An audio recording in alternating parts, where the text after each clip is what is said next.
Marine Le Pen veut utiliser la méthode brutale de Trump avec l'Algérie. Marine Le Pen, la présidente du Rassemblement national, a récemment exprimé son intention de suivre un modèle qu'elle admire particulièrement, celui de Donald Trump. Dans une interview accordée à LCI le 29 janvier, elle a expliqué sa volonté d'appliquer une approche similaire à celle de l'ex-président américain en matière d'expulsion, en ciblant spécifiquement les ressortissants algériens en situation irrégulière en France.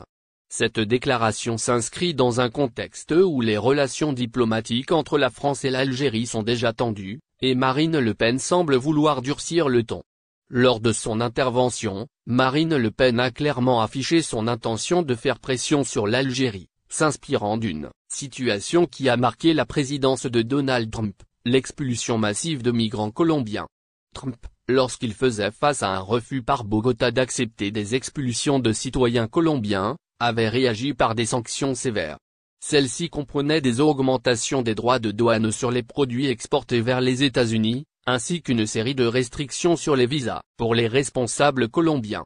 Marine Le Pen, dans la même veine, a évoqué l'idée de cesser tous les transferts d'argent vers l'Algérie, d'interdire l'octroi de visas aux dirigeants algériens et de s'attaquer aux biens détenus par l'élite algérienne sur le sol français. Cependant, bien que ces propositions soient très médiatisées, elles soulèvent des questions quant à leur faisabilité sur le plan diplomatique et économique. En effet, ces leviers de pression ont des limites notables, surtout dans le cadre des relations complexes entre la France et l'Algérie. Un premier obstacle majeur réside dans le fait que, même en limitant les visas, il est relativement facile pour les ressortissants algériens de contourner la réglementation en passant par d'autres pays européens. Grâce à l'accord de Schengen, un Algérien pourrait obtenir un visa espagnol ou italien et entrer librement en France. Par conséquent, les restrictions sur les visas risquent de se révéler moins efficaces que prévu. La menace d'action douanière, telle que l'augmentation des droits de douane sur les produits algériens, est également confrontée à un obstacle de taille, l'accord au sein de l'Union européenne. Une telle décision ne pourrait être prise unilatéralement par la France, car elle nécessiterait l'accord des autres États membres. Le blocage des transferts d'argent ou des restrictions économiques aurait un impact limité en raison de la faible proportion d'aide au développement que la France octroie à l'Algérie, qui ne représente qu'une fraction infime du PIB algérien, estimé à 247 milliards de dollars en 2023. Ces défis soulignent la difficulté de mettre en œuvre une politique aussi radicale que celle suggérée par Marine Le Pen. D'ailleurs, certains spécialistes des relations internationales avertissent que des déclarations de ce type risquent de nourrir le discours anti-français déjà véhiculé par le gouvernement algérien.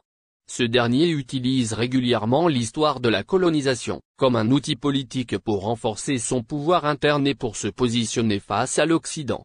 En ce sens, les propositions de Marine Le Pen pourraient avoir des effets contre-productifs, renforçant ainsi le narratif qui décrit la France comme un ancien colonisateur arrogant.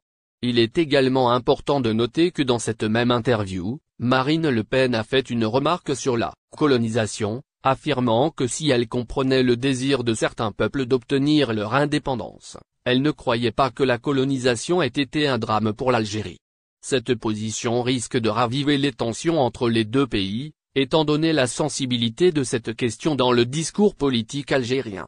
En effet, l'Algérie voit encore aujourd'hui la colonisation comme une période douloureuse et humiliante, et de telles déclarations peuvent attiser la colère de la population algérienne, voire de la classe dirigeante.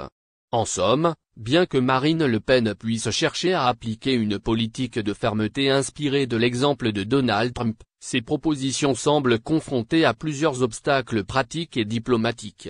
En outre, elles risquent de compliquer encore davantage les relations entre la France et l'Algérie, avec un impact possible sur la perception qu'ont les Algériens de la France et ses politiques.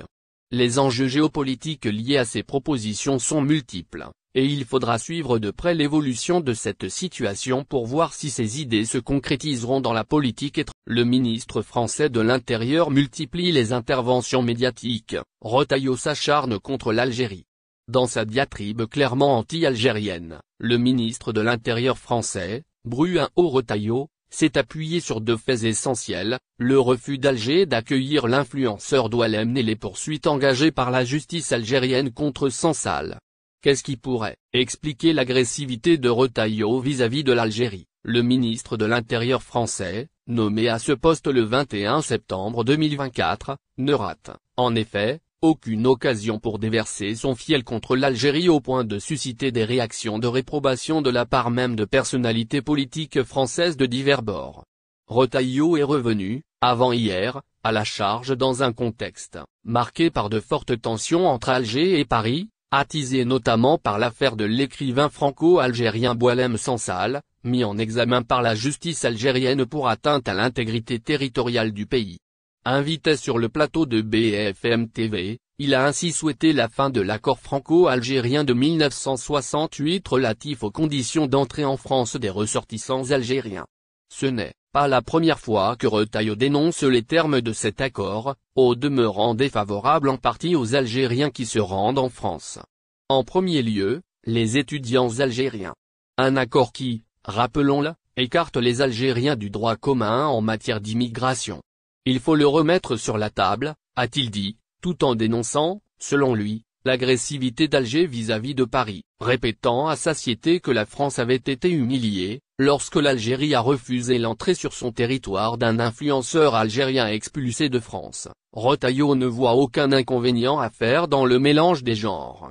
Depuis peu, il n'hésite pas à marcher sur les plates-bandes de son collègue du Quai d'Orsay, Jean-Noël Barrot, butinant ici et là son fameux « Je ne laisserai rien passer ». Ségolène Royal, ancienne ministre et conseillère de François Mitterrand, s'en est d'ailleurs dernièrement offusquée, s'interrogeant sur le rôle que s'est attribué Retailleau dans la gestion du dossier des relations algéro-françaises. Il est ministre des Affaires étrangères, quand on a soutenu la loi inqualifiable sur les bienfaits de la colonisation, est-on légitime pour menacer l'Algérie, afin de faire oublier le fiasco d'une expulsion claironnée avant d'être réalisée, s'est-elle interrogée dimanche sur son compte. Et d'ajouter on comprend la démission du conseiller diplomatique de l'Élysée Emmanuel Bonne, un diplomate professionnel respecté et expérimenté, conscient de l'effondrement de l'estime pour la France en Afrique en raison de postures arrogantes d'un autre âge. Emmanuel Bonne a, faut-il le préciser, annoncé son départ sur fond, entre autres, de tensions avec la cellule militaire de l'Élysée. Selon Retailleau se sert de son insolence envers l'Algérie comme cache-misère. Le ministre français de l'Intérieur dépasse toutes les limites et ne s'encombre ni d'obligations de réserve ni de retenue dans ses attaques putrescentes contre l'Algérie. Ses chefs, Emmanuel Macron et François Bayrou, lui ont donné carte blanche pour s'adonner à l'insulte et à l'ignominie dans ses interminables sorties.